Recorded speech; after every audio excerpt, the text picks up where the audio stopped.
is Peter Parfitt, and in the next few minutes I'm going to tell you about this, the Festool CTL 26 extractor.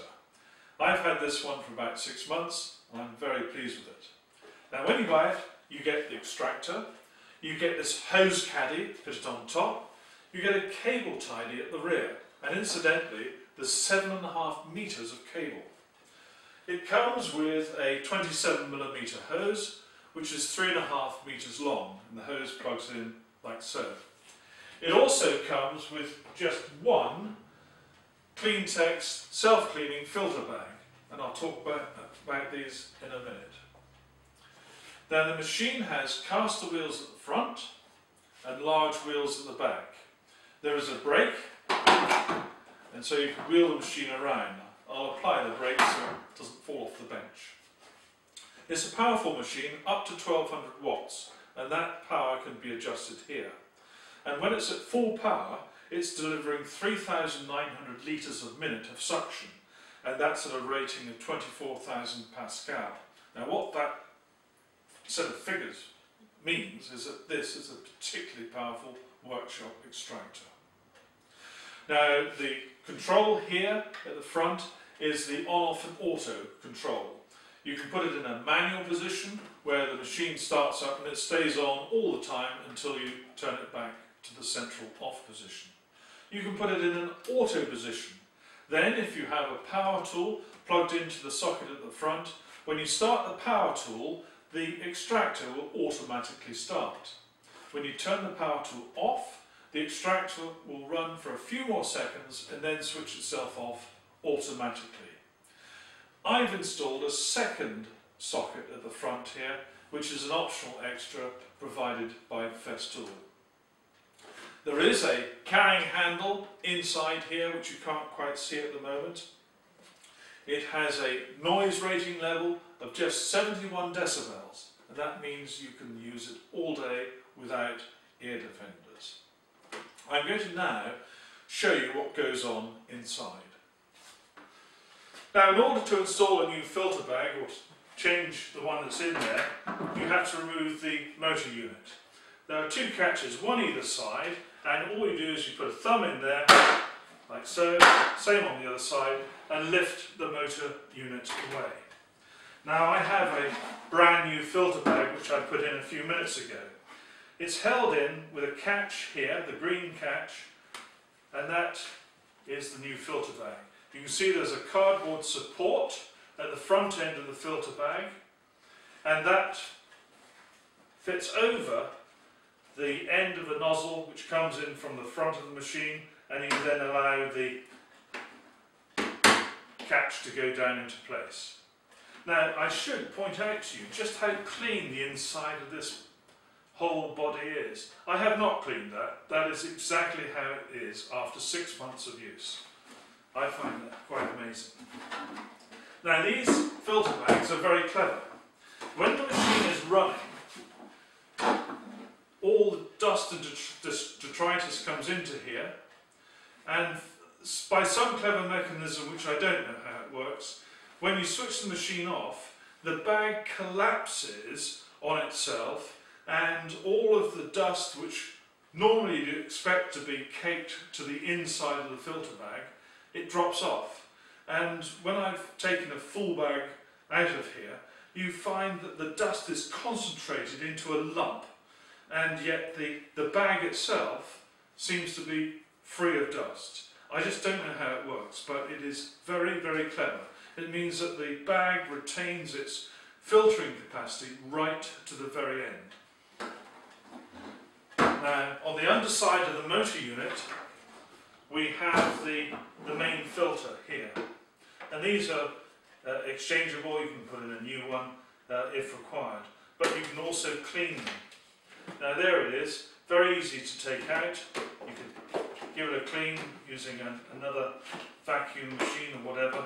Now this filter has an enormous area. It has an area of over 6,200 square centimetres, and that's a lot.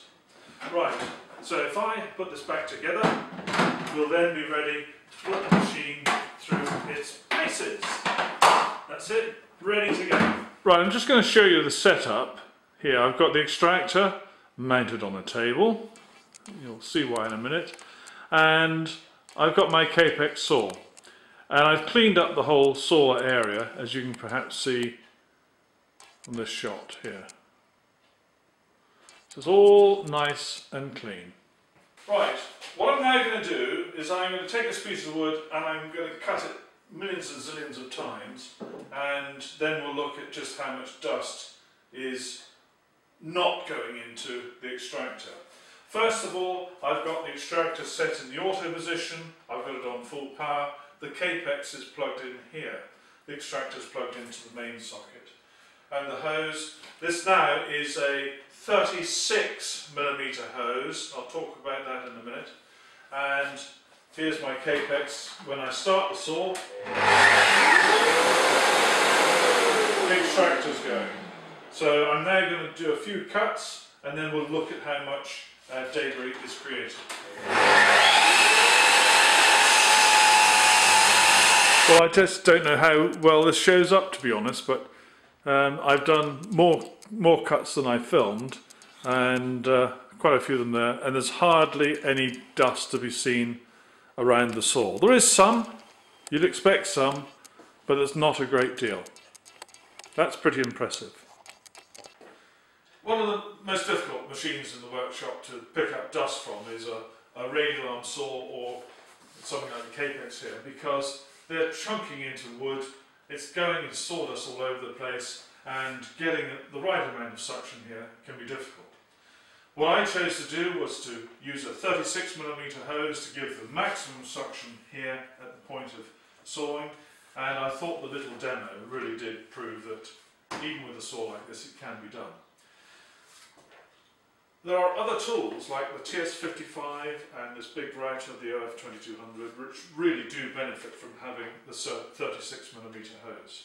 But tools like the Domino and my Rotex 90, they're perfectly okay with the 27mm hose which is supplied with the extractor. Perhaps it's a pity that when one's buying an extractor like this and you know you would perhaps benefit from the 36mm hose, it's a pity that Festool don't give some sort of deal at the time of purchase of the extractor whereby you get the 36mm hose a little cheaper. But there we go, there it goes. You can plug in a 50mm hose into the front of the machine if you wanted to extend your suction capability over a long distance, and then you would terminate with either a 36 or a 27mm tail to the actual tool.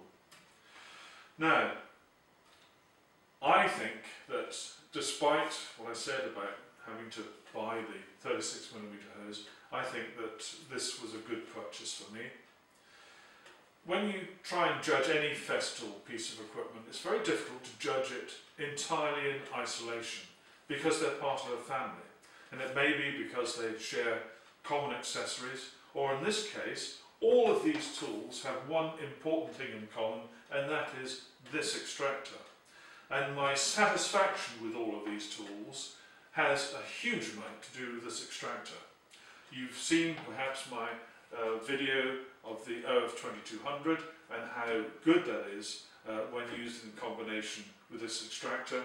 Dust, very little. Some of you have probably seen my video of the big DF700 Domino, and again that works so brilliantly because I had this extractor. So you know, it does pay to get kit which is designed to work with other bits of kit. So that was the approach here. It was expensive, but frankly, you know, you pay your money, you get your choice. And if you want quality, you've got to pay for it. And I'm very, very pleased with this, and I recommend it to anyone.